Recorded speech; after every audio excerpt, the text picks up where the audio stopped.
अस्सलाम वालेकुम my dear students, I am your English teacher and personal coach. उम्मीद करता हूँ कि आप खैरियत से होंगे और लास्ट 7 यूनिट्स आपने मुकम्मल तौर पे स्टडी कर लिए होंगे।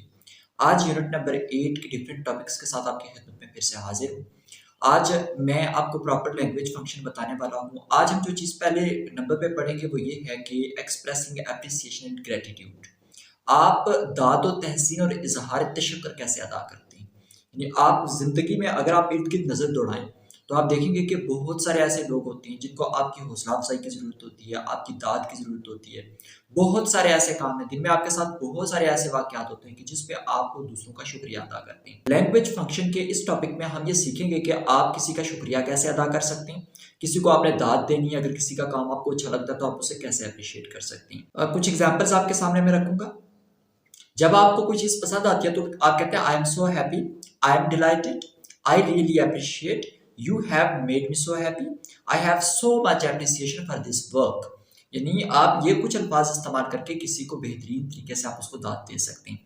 उसके साथ चंद अल्फाज हौसला अफजाई के लिए, साथ you have made me so happy today, I am so happy to see your great work, I am delighted to hear about your great success. I really appreciate your hard work. I have so much appreciation for your great efforts.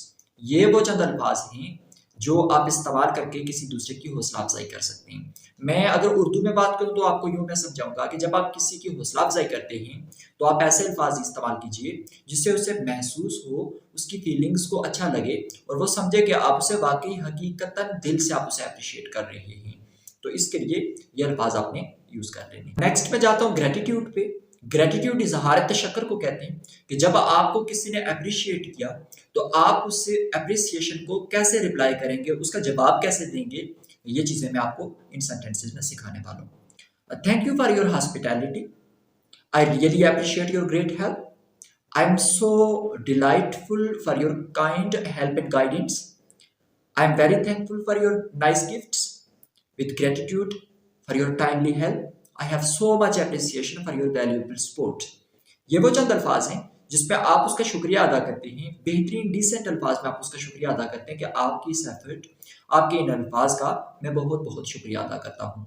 तो ये ग्रेटिट्यूड्स के तौर पे आप कुछ अल्फाज इस्तेमाल कर सकते हैं। मैं वाइंड अप इस टॉपिक को यूँ करूँगा कि आपने अभी जो चीज़ सीखी वो ये सीखी कि आप अप्रिशिएट कैसे करना है किसी को और उस अप्रिसिएशन के बदले में उसको ग्रेटिट्यूड इजहार तशक्कुर कैसे करना है। अपने अप्रिसिएशन के लिए मैंने कहा कि आपने अल्फाज इस्तेमाल करने हैं। I am happy, I am delightful, I am so happy. ये वो अल्फाज कि मैं बहुत खुश हूँ आपके इस काम पे, आपकी इस हेल्प पे मैं बहुत खुश हूँ। और जो आपने ग्रेटिट्यूड के तौर पे जो आपने अल्फाज इस्तेमाल करने हैं वो ये हैं कि आप उसके बदले में कह सकते हैं कि मैं बहुत शुक्रिया आपका अदा करता हूँ कि आपने मेरी यहाँ पे मदद की, आपने मुझे ये चीज़ें सिखाई हैं, आपने ये चीज़ें, ये काम मेरा आसान किया है, तो इस पे मैं आपका बहुत ज़्यादा शुक्रगुजार हूँ। तो ये अप्रिसिएशन और ग्रेटिट्यूड से रिलेटेड टॉपिक है। आपने क्या करना है कि कुछ 10 सेंटेंसेस अप्रिसिएशन के और 10 सेंटेंसेस ग्रेटिट्यूड के आपने अपनी नोटबुक पे नोट कर लेने हैं और किसी टेंशन की सूरत में, हेल्प की सूरत में आप मुझसे ज़रूर कॉन्टैक्ट कर सकते हैं। माय डियर स्टूडेंट्स, आज के इस टॉपिक में मैं आपके साथ शेयर करूंगा कि इनडायरेक्ट स्पीच क्या होती है, इसकी स्ट्रक्चर क्या होती है और इनडायरेक्ट स्पीच इस्तेमाल कहाँ पे की जाती है। अगर हम रोज़मर्रा ज़िंदगी में अगर हम थोड़ा सा गौर करें तो आपको ये बात समझ आएगी कि बहुत सारे ऐसे अल्फाज होते हैं कि जो हम अपनी ज़ुबान से हूबहू दोहराते हैं और बहुत सारे ऐसे होते हैं कि जो हम दूसरे की ज़ुबान में बात करते हैं। अगर मैं इनडायरेक्ट स्पीच की बात करूं तो इनडायरेक्ट स्पीच को रिपोर्टेड स्पीच भी कहा जाता है। ये क्या है स्टूडेंट्स के लिए अक्सर समझना थोड़ा सा मुश्किल होता है इसको, इसलिए वीडियो को गौर से देखिएगा और इस बात को समझने की कोशिश कीजिएगा। समझ आने पे अपने दोस्तों के साथ भी इसे शेयर कर दीजिएगा। इनडायरेक्ट आर रिपोर्टेड स्पीच, जब हम किसी से बात करते हैं और कोई हमारी बात दूसरे के सामने बयान करता है तो यानी जब आप बात करने वाले के मुंह से निकले हुए अल्फाज हूबहू दोहरा दिए जाएं और इन अल्फाज को कौमों के अंदर लिखा जाए तो इसको आप डायरेक्ट स्पीच कहते हैं। मिसाल के तौर पे he said I am going to Lahore tomorrow, ये डायरेक्ट स्पीच है। ही सेड, उसने कहा कि I am going to Lahore tomorrow, कि मैं कल लाहौर जा रहा हूँ। ये डायरेक्ट स्पीच है। उसने कहा कि मैं लाहौर जा रहा हूँ, ये कुछ सीधे उसने अपने अल्फाज में उस चीज को हूबहू आपके सामने बयान किया है। अब अगर मैं दूसरी बात करूं तो जब आप इस मतलब को अपने अल्फाज में बयान करेंगे, मिसाल के तौर पे he said that he was going to Lahore, वो कहता है कि वो लाहौर जा रहा है, इसको हम इनडायरेक्ट स्पीच कहते हैं। अगर मैं सिंपल इसका डिफरेंस बताऊं तो डायरेक्ट स्पीच ये होती है कि कहने वाले के हूबहू अल्फाज जब कहे जाते हैं बताने वाले के, तो उसे हम डायरेक्ट स्पीच कहते हैं। और जब उन अल्फाज को आप अपने लफ्ज़ों में बयान करते हैं तो वो इनडायरेक्ट स्पीच होती है। मैं कुछ इसके रूल्स पे थोड़ी सी रोशनी डालूंगा। अगर हम इसके रूल्स की बात करें तो आप इसके रूल्स को देखते हुए एक वाज़ेह तौर पे तब्दीली है कि जब टेंसेस बदलते हैं तो डायरेक्ट और इनडायरेक्ट स्पीच के रूल्स भी बदलते हैं। मिसाल के तौर पे जब जहाँ पे इज एम आर मतलब ये कि प्रेजेंट कंटिन्यूस टेंस हो तो वहां पे वाज वर यूज किया जाता है, यानी प्रेजेंट कंटिन्यूस टेंस को पास्ट कंटिन्यूस टेंस में कन्वर्ट किया जाता है।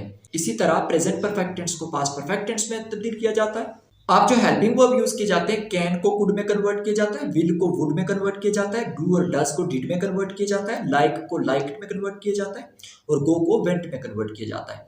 तो ये कुछ बेसिक रूल्स हैं कि जब आप टेंसेस में चेंजेस लाते हैं तो ये कुछ बेसिक चेंजेस वहां पे लाई जाती हैं। मैं कुछ एग्जांपल्स आपके सामने रखूंगा। ही said I live in Peshawar, he told that he lived in Peshawar. Direct speech आपके सामने रखूंगा। She said I am cooking dinner, she told that she was cooking dinner. He said I have visited London twice, he told that he had visited London twice. अब अगर मैं pronoun की तब्दीली की बात करूं कि प्रोनाउन कैसे चेंज किए जाते हैं, आप प्रोनाउन को कैसे तब्दील करेंगे, इनका एक खास यहाँ पे रूल है, आपके साथ में शेयर करता हूँ। आपने कॉमास के अंदर अगर फर्स्ट पर्सन प्रोनाउन जिसे आप आई कह सकते हैं, वी कह सकते हैं, अगर कॉमा के अंदर हूं तो आप उसे बदलेंगे कैसे। मिसाल देता हूं, he says I am ill, he says that he is ill, यानी आपने आई को ही में कन्वर्ट किया है। और इसका एक रूल मैं आपके सामने रखता हूं। क्या रूल है, आप जब प्रोनाउन को तब्दील करते हैं तो इसके लिए एक सिंपल सा रूल है SON, यानी SON एक रूल है, इसे आप अपने पास लिख लीजिएगा। यानी फर्स्ट पर्सन को आपने ये करना है कि आपने फर्स्ट पर्सन को सब्जेक्ट के मुताबिक बदलना है आपने, यानी आई भी अगर आता है तो आपने उसे सब्जेक्ट के मुताबिक बदलना है। और जब सेकंड पर्सन की बात आती है तो फिर आपने ऑब्जेक्ट के मुताबिक उसको चेंज करना है। और थर्ड पर्सन आता है तो उसे आपने कोई भी चेंजेस नहीं लानी, यानी जो यू लफ्ज इस्तेमाल किया जाता है उसे यू को यू में ही कन्वर्ट करना है। ही शी इट को आपने बदलना है और उसके साथ आई और वी को भी बदला जा सकता है। ये प्रोनाउन की सिंपल सी एग्जांपल्स हैं। अब अगर मैं डायरेक्ट इनडायरेक्ट स्पीच में डिफरेंट टाइप्स ऑफ सेंटेंसेस की बात करूं तो उसे आप कैसे समझेंगे, मैं दो एग्जांपल्स आपके साथ में शेयर कर देता हूं। फर्स्ट ऑफ ऑल हमारे पास जो सेंटेंसेस आते हैं वो है इंट्रागेटिव सेंटेंसेस। जब इंट्रागेटिव या इंटेरोगेटिव सेंटेंसेस आते हैं तो उसमें आप दैट यूज नहीं करते। एक एग्जांपल आपके सामने मैं रख रहा हूं, व्हाई आर यू क्राइंग, उसे जब आप ऐसे कन्वर्ट करेंगे तो आप इसे ऐसे कन्वर्ट करेंगे, सवालिया निशान को मिटा के आप उसे उसकी जगह पे फुल स्टॉप यूज करते हैं। कुछ एग्जांपल्स जैसे आर यू इल, इसकी जगह पे हम इफ यू आर इल, इसके साथ हु गोज होम, हम कहते हैं हु गोज होम, ऐसे ही लिखते हैं, उसके आगे फुल स्टॉप डाल देते हैं, एक स्टेटमेंट बना लेते हैं।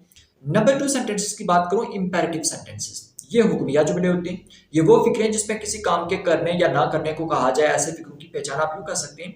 फिर की पहली फॉर्म यूज होती है और इसका तब्दील कैसे करते हैं आपके सामने मैं रखता हूँ। I said polish my shoes, इसे जब आप इसे कन्वर्ट करेंगे तो कैसे करेंगे, I order to polish my shoes.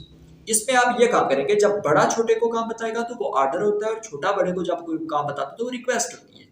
तो आप जब आप कहते हैं कि पॉलिश माई शूज, ये आपका एक ऑर्डर है, आप कहते हैं I ordered him to polish my shoes। दूसरी example, I said to my friend come here at 6 o'clock, वो कहता है I asked my friend to come here at 6 o'clock। He said please do not run so fast, he requested do not to run so fast। ये वो कुछ imperative sentences हैं जिनको आप convert करते हैं। तो ये रूल्स डायरेक्ट इनडायरेक्ट के, ये रूल्स आपने मद्देनजर रखने हैं। डायरेक्ट से इनडायरेक्ट बनाते हुए नेक्स्ट में जो आपके साथ सेंटेंसेस में शेयर करने वाला हूँ वो है exclamatory sentences. What are exclamatory sentences? ये वो फिक्रे होते हैं जो ताज्जुब, हैरत, अफसोस और खुशी के इजहार के लिए जिनको इस्तेमाल किया जाता है, वो इसे आप एक्सक्लेमेटरी सेंटेंसेस कहते हैं। एक्सक्लेमेटरी सेंटेंसेस की पहचान क्या है, मैं ये आपको बताता चलता हूँ। जज्बा, गम या मसरत जाहिर करने के लिए अल्फाज अलास, हरा, ओ, हाय, ये जो अल्फाज इस्तेमाल करते हैं इनको हम क्या कहते हैं कि एक्सक्लेमेटरी सेंटेंसेस हैं। आपने क्या करना है कि एक्सक्लेमेटरी सेंटेंसेस की जगह पे आपने अलास, ओहो और ये जो अल्फाज होते हैं जो खुशी गमी के वक्त मुंह से निकल जाते हैं, इनको आपने रिमूव करना है, उसकी जगह पे आपने दैट यूज करना है। और उसके साथ साथ आपने फेल के बजाय आपने एक्सक्लेम विद जॉय यानी खुशी की बात है तो एक्सक्लेम विद जॉय होगा, गमी की बात है तो एक्सक्लेम विद सारो होगा, हैरत की बात है तो एक्सक्लेम विद वंडर होगा। इनको आपने इस्तेमाल उसकी जगह पे करना है। और हैरत जाहिर करने वाले फिक्र को पहले सादा फिक्रे में आपने लेके जाना है, फिर इनडायरेक्ट में आपने इसको बदलना है। मिसाल दे देता हूँ, he said, alas, my son has failed. He exclaimed with sorrow that his son had failed. Next example, he said, what a pretty flower it is. He exclaimed with wonder that it was a very pretty flower. You said, how fine the day is. You exclaimed with wonder that it was a very fine day. ये वो कुछ examples हैं जिसमें direct से indirect में convert करते हैं। उम्मीद करता हूँ कि ये चीज़ आपको जरूर समझ आई होगी। समझ नहीं आई तो आप जरूर कमेंट बॉक्स में पूछ सकते हैं। नेक्स्ट टाइप ऑफ सेंटेंसेस जो आपके साथ में शेयर करूँ वो है ऑप्टेटिव सेंटेंसेस। ये दुआया जुमले होते हैं, वो फिक्रे होते हैं जिसमें किसी दुआ या ख्वाहिश का इजहार किया जाता है। इन्हें जब डायरेक्ट से इनडायरेक्ट में बदलते हैं तो दरअसल सारी चीज़ें आपने याद रखनी है। आपने फेल को फिक्रों के मानों के एतबार से विश, प्रे और कर्स में बदल देना है। यानी आपने करना यह है कि फिक्रे को देखना है कि उसमें दुआ दी गई है, ख्वाहिश है या बद्दुआ दी गई है। इन चीज़ों को आपने फाइंड आउट करके आपने उसकी जगह पे ये चीज़ें लिखनी हैं। एक्सक्लेमेशन का साइन जो होता है उसके बजाय आपने फुल स्टॉप का साइन लगाना है। डैट का इस्तेमाल करना है आपने। और इनडायरेक्ट बनाने से पहले फिक्रे को स्टेटमेंट में आपने सादा फिक्रे में उसको बदलना है।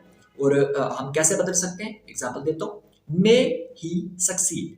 ये कॉम्पिटेटिव सेंटेंस आपके सामने रखा है, इसको सिंपल सेंटेंसेस में कैसे कन्वर्ट करना है।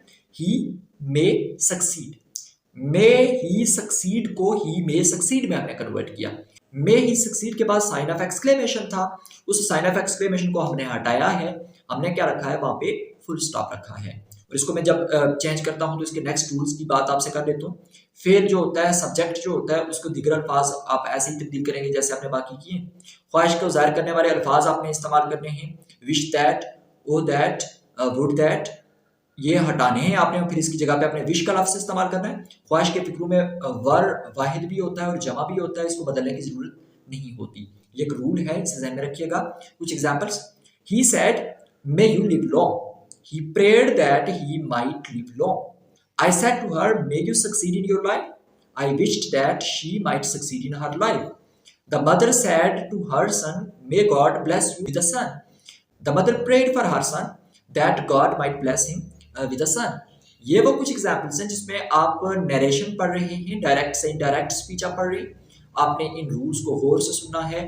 इनसे अपने हर टाइप ऑफ सेंटेंसेस जो हैं उसे 5 जुमले आपने बनाने कोशिश करनी है, खुद सिंथेसाइज करें। और अगर आपको समझ नहीं आती तो कमेंट बॉक्स में जरूर पूछ लीजिएगा, इंशाल्लाह मैं आपकी जरूर हेल्प कर दूंगा।